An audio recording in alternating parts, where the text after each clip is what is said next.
আপনার কাছে পাইয়া আর বিস্কিট দিয়া আমারে মাইটটা খাওয়াইছিলি, এখন কি হইছে? হ্যাঁ, ওই কথা কস না কিয়া? এখন তুই কি করবি? আমগুলো এখানে পলাইছস কিয়া? বোঝা যাইতেছে হ্যাঁ কিচ্ছু বোঝে না। তবে যাই হোক, দানবটাকে বাড়ি থেকে বের করার জন্য বুদ্ধি দরকার। বুদ্ধি বুদ্ধি বুদ্ধি, শয়তানের পাচায় গেরো বুদ্ধি বের হয়। ও, বুদ্ধি পেয়ে গেছি। বুলডগ আর টম চলো, আমি বুদ্ধি পাইছি। আমার বুদ্ধি মতো আগে আমি একটা পোশাক তৈরি করব, আর সেই পোশাক দিয়ে এই দানবগুলাকে বাড়ি থেকে একেবারে বের করব। আরে জেরি, এইমাত্র তুমি অনেক রাগ দেখাচ্ছিলে, হঠাৎ করে তুমি কি বুদ্ধি পেয়ে গেলে যে এখন আবার ড্রেস বানানো শুরু করে দিছো? বুঝলাম না জেরি কি ড্রেস চোখের পলকে বানিয়ে ফেলতেছে। জেরির মতিগতি কিছুই বুঝতেছি না। তবে যাই হোক, জেরির বুদ্ধি দিয়েই মনে হয় এই দানবগুলোর হাত থেকে আমরা বাঁচতে পারবো। আরে, আয়নার সামনে আবার কেন নিয়ে আসলো আমাদেরকে? কি করছে? হায় হায়, আমাকে পোশাক পরালে কেন জেরি? বুলডগ, একটু পরে বুঝে যাবে যে তোমাকে পোশাক কেন পরাচ্ছি। এইবার বুঝো তো যে পোশাক তোমাকে কেন পরালাম। চিন্তার বিষয়, এই ড্রেসটা কার হতে পারে? কেন এই ড্রেস আমাকে জেরি পরাইছে? একটু ভালো করে দেখি তো। কি রে, ড্রেসটা দেখে তো মনে হচ্ছে দানবের মতো। জেরি, বুঝে গেছি।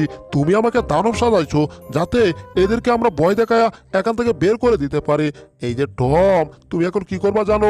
আমাকে তোমার কাঁধে তুলবা, তাড়াতাড়ি নিচে যাও আর আমাকে কাঁধে ঝুলাও। ঠিক আছে বুলডগ, এখন তোমরা আমাকে যা বলবে আমি তা করতে রাজি আছি, কিন্তু তুমি তো অনেক ভারী, তাও কোনো সমস্যা নাই।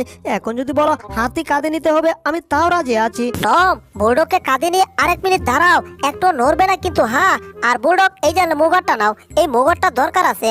আরে বাহ, মুগরটা তো সেই দেশো জেরি, দারুণ একটা মুগর। এই মুগর দেখে তো ওরা ভয়ে পালাবে। যাই হোক, এই যে টম, এখন তুমি আমাকে ওই দানবের ঘরে নিয়ে যাও যেখানে ওরা ঝগড়া করতেছে। তারপর দেখো ওদের আমি কি করি। তার মানে বুলডগ এখন কুকুরের দানব। বুলডগ, আমি সব বুঝতে পারছি, সমস্যা নাই, তোমাকে আমি এখনই নিয়ে যাচ্ছি। আরে টম, এমন তেরেং মেরেং করতেছো কেন? আমি তো পরে যাব। যা, পড়ি নাই, এইবার বলতে হবে।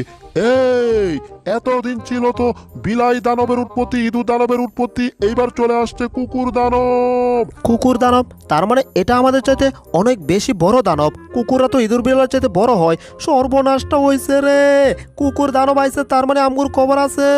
হ, তোগর খবর আছে, ভাগ এখান থেকে, নাইলে তোগরে কাঁচায় কালামু। ওরে ভাগো, কুকুর দানব নাকি আমগুরে কাঁচায় কালাইবো?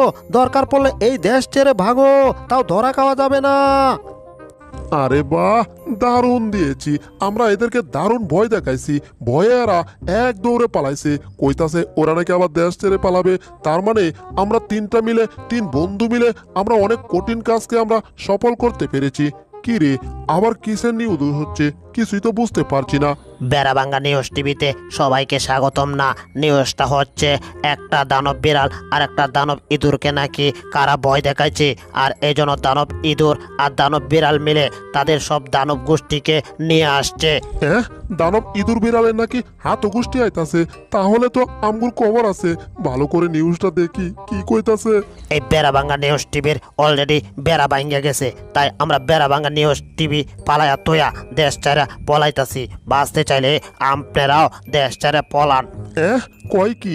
বেড়া ভাঙ্গা নিউজ টিভির নাকি বেড়া ভাঙ্গা গেছে? সর্বনাশ, তার মানে এবার তো সবারই খবর আছে। কি করব? তবে আমার নিউজে হাসামিসা আছে। যাই হোক, আমি একটা নাম্বার দেব, এই নাম্বারে আপনারা 1 লক্ষ করে টাকা পাঠিয়ে দেবেন। যে টাকা পাঠাবেন সেই বাঁচতে পারবেন, কারণ আমি এই টাকা নিয়ে দেশ ছেড়ে পলাবো। সর্বনাশ, টিভিতে এই নিউজ, আবার বাইরে দরজায় টুক্কা দিচ্ছে কে? দরজাটা খুলি। এই, এখানে কে দরজায় ঠকঠক করছেন? কিরে, এখানে কাউকে দেখা যাচ্ছে না, আর বাইরের পরিবেশটা এমন দেখা যাচ্ছে। দরজার নিচে মনে হয় টকটক করছে, তার মানে নিচের দরজাটা খুলতে হবে। খুলে গেছে। কি রে, এটা আবার কে? ওই বেটা, আমি তো ওই নিউজ দাতা। আমার মোবাইলে 1 লাখ টাকা পাঠাচ্ছিস না, তাই তো চলে এলাম। কি ব্যাপার, টমের মাথায় টাওয়ার ড্রিল দিল কে? আরে, টম তো মাথা ঘুরিয়ে পড়ে গেল। সমস্যা নাই, টম পটল তুললে কোনো সমস্যা নাই, কারণ টমের ঘর থেকে আমি টাকা খুঁজে বের করে নিতে পারবো। আরে, এ যদি আমাদের জিলাপি দিয়ে নেই, তখন আমরা জিলাপি খাবো কি করে? না না না, আমাদের জিলাপিটা আমাদের আটকে রাখতে হবে। ওই বেটা, এতক্ষণ আমি যা কইছি সব মিথ্যা কইছি। আসল ঘটনা তো এখন। এই দেখ, এগুলো হচ্ছে জাদুর বীজ। এগুলো পানি পেলেই অনেক বড় বীজ হয়ে যায়। টুকুনা মানে বীজ থেকে গাছ হয়ে যায়, আর তোরা সেটা এখন দেখতে পারবি। এই বীজগুলো পানির সন্ধানে বের হয়ে গেছে, আর এখন এরা কুয়াতে নেমে গেছে। এখনই চারা থেকে দেখ কত বড় হয়ে যাচ্ছে, একেবারে আসমানের সাথে ট্যাগ খেয়ে যাবে ট্যাগ। আর একটা কথা হন তোরা, এই গাছটা এখন যে আকাশে উঠছে ওই আকাশে একটা বিল্ডিং আছে, ওটা আমার।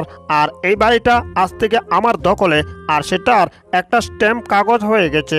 ওই দেখ ভালো করে, এই বাড়ির দলিল এটা, আজ থেকে এই বাড়ির মালিক আমি।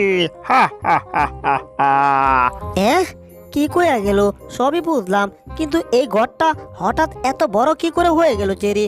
ব্যাপারটা না আমার মাথায় ঢুকতাছে না। তবে মনে হচ্ছে ঘরের ভিতর কেউ না কেউ আছে। ওই যে উপর দিয়ে ছিদ্র দিয়ে মনে হচ্ছে আওয়াজ বের হচ্ছে। ব্যাপার কি? এই ভিতরে কে? একটু চলো তো দরজাটা খুলে দেখি।